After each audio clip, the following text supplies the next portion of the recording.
Selain menjalani sidang etik di Propam Polda Sulawesi Tengah, Ibtu berinisial IDGN juga harus menjalani proses hukum pidana umum.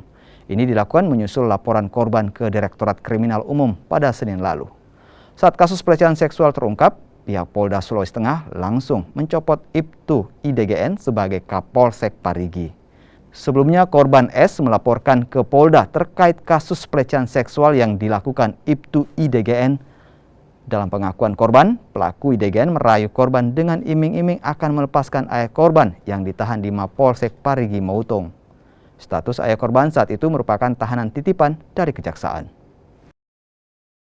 Jadi sudah sampaikan oleh rekan-rekan bahwa kasus terkait dengan Parigi Mautung saat ini ditangani dalam dua jalur. Yang pertama jalur Propam, kode etik, kemudian juga tidak pidana umum. Ya. Kemarin sudah diperiksa oleh Propam, baik oleh para saksi-saksi termasuk juga terduga korban. Semuanya sudah diperiksa.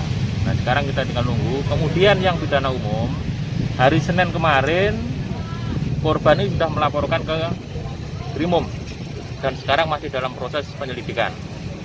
Nah ini nanti akan kita sampaikan kembali terkait dengan perkembangan kasus di pidana umum.